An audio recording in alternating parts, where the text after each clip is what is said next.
My belief was 100%. I always thought that I still have a lot of cricket in me, even it is international. But সব কিছুর একটা সময় থাকে। Probably আমি যখন আমি ক্রিকেট খেলা শুরু করলাম, ইন্টারন্যাশনাল ক্রিকেট খেলতাম, আমি সবসময় আল্লাহর কাছে একটা জিনিস দোয়া করতাম যে আল্লাহ, আমি এমন সময় ক্রিকেটটা ছাড়ি যেখানে মানুষ আমাকে এসে বলতে হবে যে তুই আরেক বছর খেলতে পারতি, আরও 1.5 বছর খেলতে পারতি।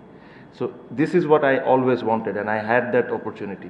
Yes, Champions Trophy was a big decision for me, especially আমার ছেলের জন্য আমি কথাটাও বলছি, because he has somehow got a lot of interest about cricket, so he wanted to see me, but I thought মানে ওই গ্যাপটা যদি না হইতো আমার জন্য, স্পেশালি দ্য 2023 ইনসিডেন্ট, তারপরে যে গ্যাপটা হয়েছে, ওই গ্যাপটা না হলে প্রবলি আমি কন্টিনিউ করতাম। I thought I can have easily played another year and a half, but যেহেতু ওই গ্যাপটা যখন হয়ে গেছে, there are lot of ifs and buts comes to your mind. হ্যাঁ, আমি হয়তোবা যে ধরনের আমার ক্যারিয়ারটা ছিল, আমি খেলবো না, ভালো করবো না, এইসব নিয়ে আমি কোনো সময় ভাবতাম না।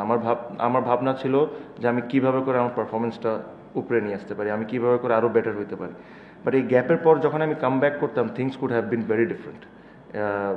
সো সব কিছু চিন্তা করে, অ্যান্ড দেন যেটা আপনাকে প্রথমেই বললাম যে I wanted to finish my career at least a year and half early, so that at least I have that respect towards everyone. গতবারের শিরোপা জিতেছেন আপনার নেতৃত্বে প্রচন্ড বিশাল। আমি যদি একটু কম্পেয়ার করি, গতবারের শিরোপা জয়টা বেশি আনন্দের, এবার বেশি আনন্দের। গতবারে আপনার প্লেয়ার অফ দ্য টুর্নামেন্টের পুরস্কারটা বেশি আনন্দের, প্লেয়ার অফ দ্য ফাইনালে। গতবার মায়ার্সের ইনিংসটা বেশি ইম্পর্টেন্ট, এবারের ফাইনালে মায়ার্স। আমার কাছে মনে হয় last years journey was epic. That was something very very close to my heart. আমি লাস্ট টাইমেও কিছুদিন আগে প্রেস কনফারেন্সে বলেছি যে অর্ধেক টুর্নামেন্ট থেকে আমরা একটা ম্যাচ দূরে ছিলাম বাদ পড়াচ্ছে, ওখান থেকে জিততে সেমিফাইনালে এসে আমরা পুরা ডিফারেন্ট টিম হয়ে যাওয়া। মায়ার্সের contribution with bat and ball was massive for us even today. So ওই ট্রফিটা জিতা, ফার্স্ট টাইম বরিশাল ট্রফি জিতছে বরিশালের মানুষজনের জন্য, that is very special to our heart.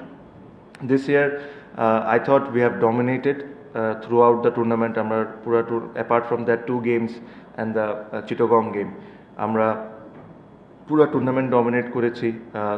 Weather আমাদেরকে যখন 170-80 চ্যালেঞ্জ থ্রো করে দেওয়া হয়েছে, তখনও আমরা খুবই ভালো রেসপন্স করেছি। আপনি যদি দেখেন আজকেও খুলনার সাথেও।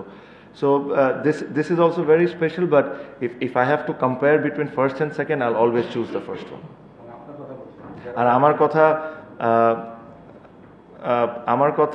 কাছে মনে হয় the other one was special এই কারণে, specially what happened and all those things. তারপরে the way I came back, I scored runs, got almost every award, that was also special. But today's innings was, এই ধরনের innings gives me that belief that I still have it.